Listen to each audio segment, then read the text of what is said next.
Good morning, শুভ সকাল বন্ধুরা। কেমন আছো তোমরা সবাই? আশা করি সবাই খুব ভালো আছে, আমিও খুব ভালো আছি।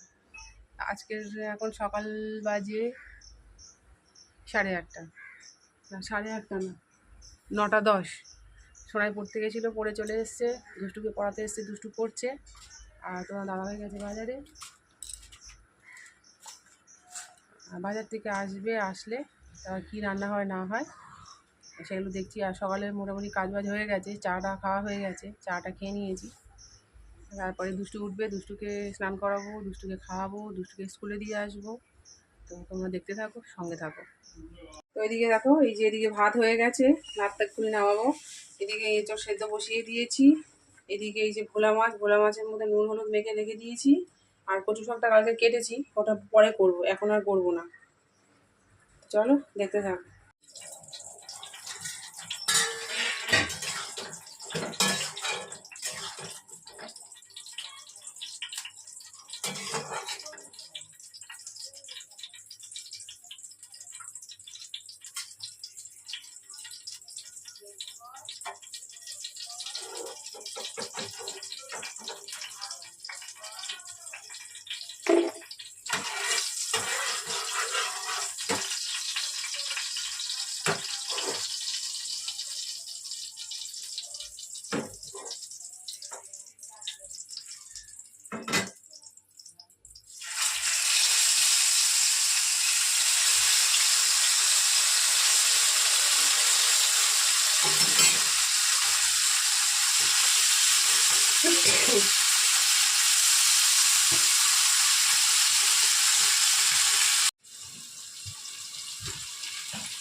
সংসারী মেয়ে বাবা জল ছিল এখানে নিয়ে আসলো, কিন্তু আমার প্রিন্ট কি করে।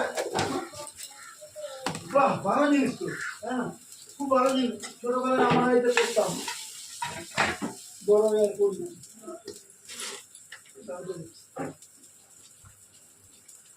ছোটবেলায় সবটা করতাম, করতে আনন্দ লাগে।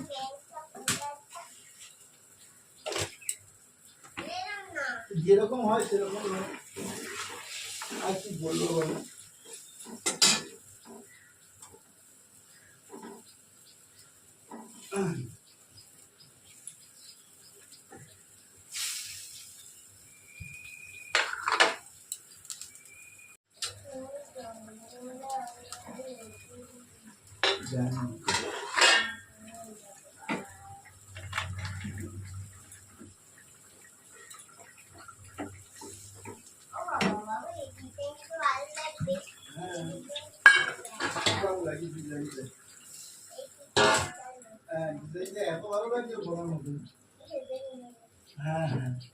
ডিজাইনার হবে তোমার ঘরে, তোমার ঘরে সব ডিজাইনার হবে।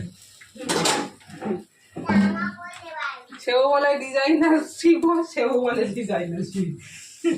আমাদের একটা করে ডিজাইন, হ্যাঁ, ডিজাইন করে দেয়ালে ঝুলিয়ে দিয়ে মালা দিয়ে দেবে।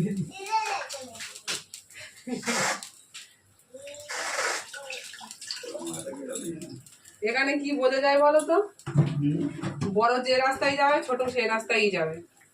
আরে আমি ডিজাইন করতাম না, ওই দেখে দেখে বসে গেছে। তুমি যে রাস্তা দিয়ে বসে গেছো, শুধু আমি আমার দেখে দেখে বলি সব ডিজাইন হবে। এ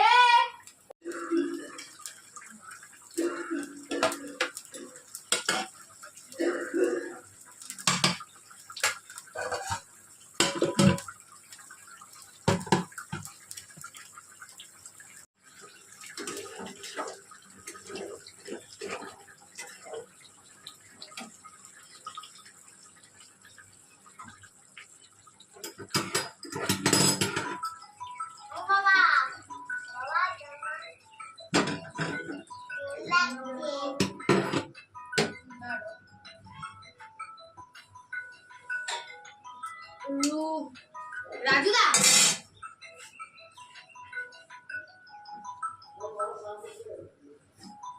বলবো হ্যাঁ ধরা আমার ভোলা মাছের ঝাল হয়ে গেছে সর্ষে দিয়ে। তা সোনাইকে এখন খেতে দিয়ে দেবো। সোনাই ভাত বাড়া হয়ে গেছে, সোনাইকে এখন খেতে দিয়ে দেবো। হয়েছে এনে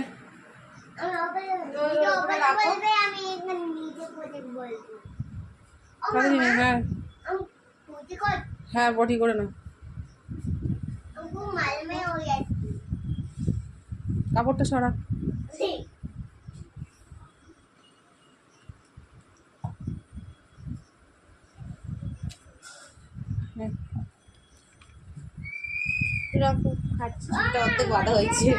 চুল ওরকম করে বেঁধেছিস কেন? সামনে এ হয়ে আছে। তো দেখো তোমার দাদাভাই এঁচোড় রান্না করবো বলে বাজার থেকে চিংড়ি মাছ নিয়ে চলে এসছে। এই চিংড়ি মাছ ছাড়িয়ে অল্প করে কেটে ধুয়ে পরিষ্কার করে নিয়েছি, নিয়ে এবার এঁচোড়ের তরকারিটা রান্না করে নেবো। দেখতে থাক। কড়াই গরম হয়ে গেছে,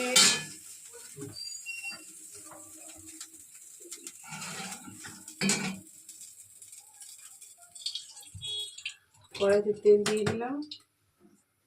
তো তেলটা গরম হয়ে গেছে, জিরে ফোড়ন দিয়ে দিচ্ছি।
ওকে ছুটি দাও না।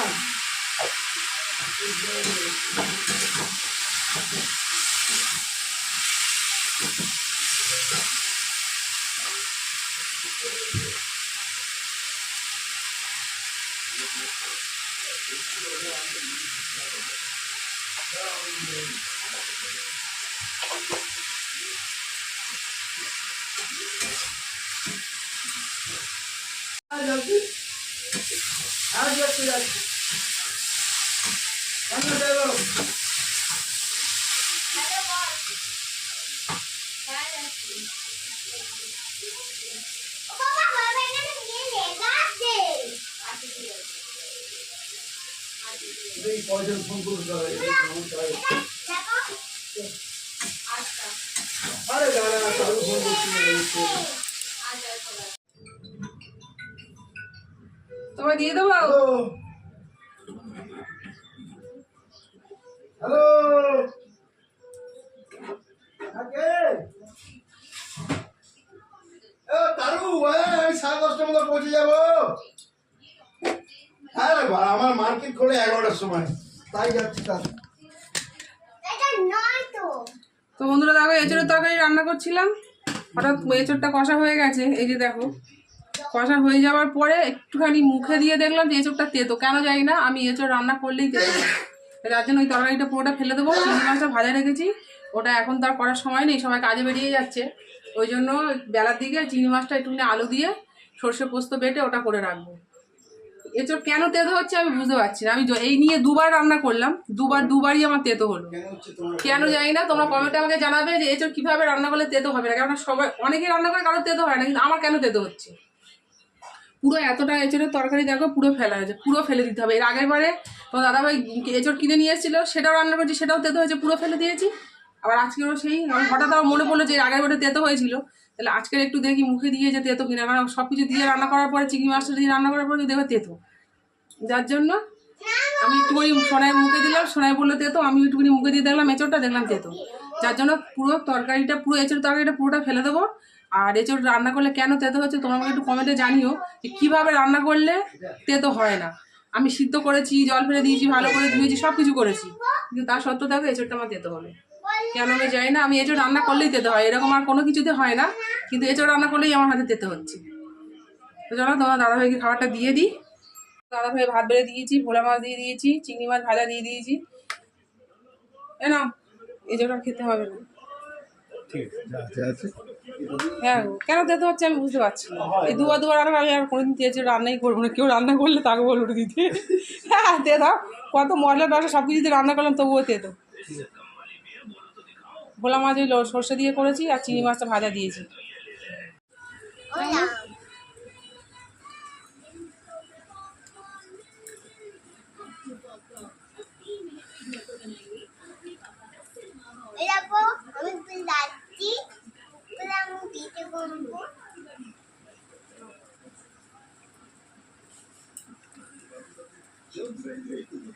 তো বন্ধুরা দেখো দুষ্টুকে তো সকালে দেখলে স্কুলে দিয়ে এলাম, স্কুলে দিয়ে এসেছি, এবার স্কুলে ছুটি হবে 2টোর সময় স্কুলে আনতে গেছি, তার আগে দিয়ে অল্প অল্প বৃষ্টি পড়ছিল, আর এবার গেছি, গিয়ে দেখি মুষলধারে বৃষ্টি হচ্ছে, এত বৃষ্টি হচ্ছে না হলেও 1 ঘন্টা ধরে কন্টিনিউ বৃষ্টি হচ্ছে। সেই বৃষ্টি হতে পুরো একদম পুরো এই যাচ্ছে, পুরো ভিজে গেছি, দুষ্টু পুরো ভিজে গেছে, দুষ্টু এসে জামাটা সব খুলে দিয়েছে, একদম পুরো পুরো পুরো পুরো একদম ভিজে, জলে পুরো চুপচুপু হয়ে গেছে। এই দেখো পুরো ভিজে গেছে। আর এই দেখো আমাদের ওইখানে দেখো ওখানে দেখো এই জল জমে গেছে, মানে অল্প মোটামুটি এখানে 1/2 ঘন্টা বৃষ্টি যদি হয় পুরো আমাদের এখানে রাস্তাঘাট পুরো ডুবে যাবে, পুরো একদম জলে গেছে। আমাদের পাশের বাড়ি পুরো জলে ডুবে গেছে, আমাদের বাড়িটা জলটা খুব একটা পৌঁছে না, কেন যেহেতু আমরা এই যে রাবিশ টাবিশ ফেলে পুরো একদম অনেকটা উঁচু করে নিয়েছি, ওই জন্য। আর রাস্তা যদি তোমাদের নিয়ে যেতে পারতাম, দেখাতে পারতাম, রাস্তায় পুরো একদম মানে পা দেখা যাচ্ছে না, পুরো জল জমে গেছে। আর আমি এসে দেখি আমার ঘরের ভেতরে এইখানটা পুরো এই যে জল ভর্তি হয়ে গেছে। আর এই ওপরে দেখো এই যে এখান থেকে এই যে জল পড়ছে, এসে গামলি বসালাম, এইগুলো সব পুরো এখানে পুরো সব ভিজে গেছে। এই নিচে এই দেখো এই দেখো জল, নিজে জল, হ্যাঁ পুরো সেট টপ বক্স টিভি সব ভিজে গেছে। এখন জানি না কী হবে। বাড়ির মধ্যে আরেকটা জিনিস, এই বৃষ্টির মধ্যে মায়েরা সব বাচ্চাদের তো নিয়ে আসছে, এবার যারা একদম ছোটো বাচ্চা আমার দুষ্টুর মতন একটু কোলে নেওয়ার মতন, তাদেরকে তো কোলে করে নিয়ে আসা হচ্ছে, তারা কোলে করে চলে আসতে পারছে, মানে তবু ভিজে যাবে কিন্তু কোলে করে আনা যায় না, একটু ছোটো যারা তাদের তো কোলে করে আনা যায়। আর একটু বড় বাচ্চা যারা একটু হেলদি তাদের তো আর কোলে করে আনা যায় না। তা মায়েরা কি এবার স্কুলের জুতোটা ভিজে গেলে কালকে আবার স্কুলে যেতে পারবে না, সেই জন্য মায়েরা বলতে একজন মাকে দেখলাম নিজের বাচ্চার জুতোটা খুলে ব্যাগের মধ্যে ভরে নিল, আর নিজের জুতোটা খুলে বাচ্চার পায়ে পরিয়ে দিল, দিয়ে নিজে খালি পায়ে হাঁটছে। তা একেই বলে মায়ের জায়গা কেউ নিতে পারে না, তা মাই হয়। তা আর আমাদের রাস্তা এখানে, রাস্তার মধ্যে তোমার খোয়া কাকড়, মানে খালি পায়ে হাঁটা যায় না। তবু মা তার নিজের কষ্টটা ভুলে গিয়ে যাতে নিজের বাচ্চার কষ্ট না হয়, সেই জন্য মা কী করলো, তার জুতোটা খুলে বাচ্চাটাকে দিয়ে দিল। তুমি কোথায় যাচ্ছ, দিয়ে আছো? হ্যাঁ হ্যাঁ, ওখানে দাঁড়াও। দেখো দুষ্টুর মনে আছে যে আমাদের রান্নাঘরে জল ঢুকবে, যাওয়ার সময় দুধ বসিয়ে গেছি, দুধটা পড়ে গেছে, তাড়াতাড়ি করে দুধটা নামিয়ে রেখে দিয়ে আর চলে গেছি, আর এসে গ্যাসটা মুছবো বলে। আর এই দেখো পুরো জল গ্যাসের ওপরে নিচে জল পড়বে বলে, যার জন্য আমি আবার যাওয়ার সময় এটাকে দিয়ে গেছি, এখানটা দিয়ে গেছি। আর যদিও বা প্লাস্টিক গ্রিলের মধ্যে প্লাস্টিক দিয়ে রেখেছি, এই জানলাটায় এখনও কাঁচ লাগাতে পারিনি।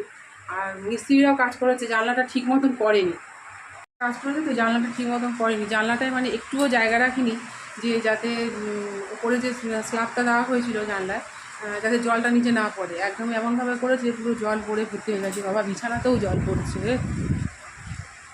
এ বাবা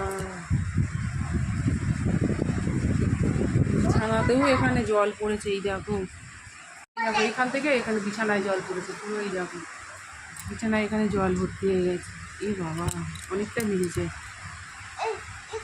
হ্যাঁ, দুষ্টু আবার ওর কোথায় মগ ধরছে। মানে বৃষ্টি হলে এই এক সমস্যা আমাদের, কোথা দিয়ে কখন জল পড়বে কেউ বলতে পারবে না। মিস্ত্রি এমন কাজ করেছে, মানে অনেক কষ্ট করে এই পয়সাটুকু জোগাড় করে তবে এই ঘরটুকুনি দাঁড় করিয়েছি। মিস্ত্রি এমন কাজ করেছে, মানে বৃষ্টি একটু হলেই, একটু ভারী বৃষ্টি যদি হয় হলেই একদম মানে কোথা দিয়ে জল পড়বে কোনো কিছু বুঝতে পারবো না। এখান থেকে ধরো এখানে পড়ছে, এক জায়গায় রাখলাম, মানে তারপরের বার দেখছি আরেক জায়গা দিয়ে পড়ছে, তারপরের বার দিকে আরেক জায়গা দিয়ে পড়ছে, মানে কোথা দিয়ে পড়বে কিছু বুঝতেই পারবো না। দেখলে তো বিছানাটা পুরো ভিজে গেছে, এখন ওই বিছানা কী করে শুকাবো, কী করবো জানি না, কী করে ভিজা মানে একদম পুরো বিছানাটা পুরো ভিজে গেছে। চলো দুষ্টুকে এখন জামা কাপড় দিতে নিজেই ছেড়ে নিয়েছে, মাথাটাও ভিজে গেছে। স্কুলে টিফিন খাওনি? বাড়িতে নিয়ে এসে খাচ্ছ? ও, স্কুলে টিফিন দিয়েছে, বিস্কিট দিয়েছে, খাইনি, ওটা বাড়িতে নিয়ে চলে এসছে, বাড়িতে এসে খাবে, স্কুলেও টিফিন খাবে না। দুষ্টু এখন ভাত খাওয়াবো, এখানে 3টে বেজে গেল, একদম পুরো 3টে বাজিয়ে যাচ্ছে, 3টে বাজতে 10 মিনিট বাকি, 3টে বাজেনি, 3টে বাজতে 10 মিনিট বাকি, জল আর পড়ছে না। বন্ধুরা দেখো ওখানে জল পড়ছিল, আর ওই চেয়ারে উঠে আর ওইখানে ওই কামিটা বসিয়েছি, আর ওই একটা মগ, হলুদ মগটা, ওর মধ্যে ওই যে ওপরে হলুদ মগটা ওটার মধ্যে দিয়ে, আর ওই সেটটা বক্সের ওপরে ওখানে বসাবো বলে উঠতে গিয়ে আর ওখানে স্লিপ খেয়ে পড়ে গেছি, পুরো এই বুকে এখানটা বুকের কাঁচাই লেগেছে, আর এইখানে উপরে গিয়ে এই পায়ে এইখানটা আর এই হাঁটুতে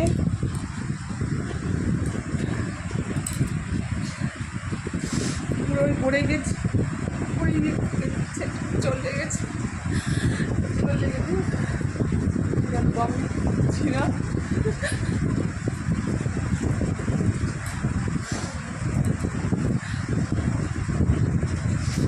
জানি না কমপ্লিট কী হবে, আমি কাঁদি দেখে আমার দুষ্টুও কাঁদছে আমার সাথে, এত চলে গেছে দুষ্টুর মধ্যে।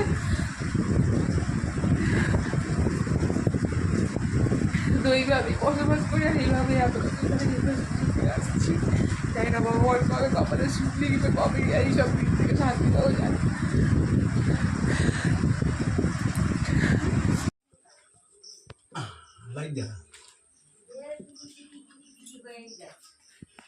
চেপে দেবে এই সাইডে দিয়া বল।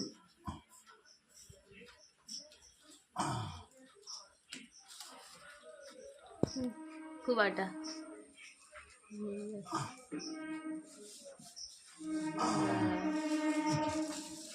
চাপতে হবে, তুলে হবে না, আর জল পড়েছে যার জন্য মানে জল পড়েছে না, তুলে হবে না, মই আনতে হবে না গো।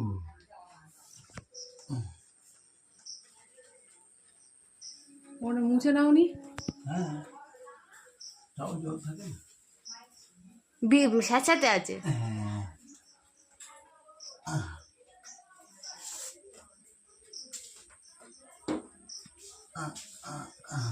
ওর ওপর দিন আড়াই হতো। ওই ওর উপর দিয়ে আরেকবার দেবে। হ্যাঁ, এই সাইড ওই সাইড, এই সাইডে অর্ধেকটা এই চেপে চেপে দিলে বেরিয়ে যাবে আঠাটা। হ্যাঁ,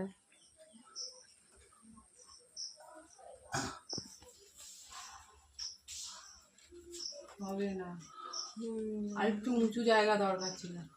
আর একটু উঁচু হতে হবে, মই আনতে অনেকটা হবে। উঁচু, তাও আরো উঁচু লাগবে। এত বড় মানুষ তাকে ঠাঁই পায়নি, ওই ঠাঁই নিতে গিয়েই তো কেলিয়ে গেছে।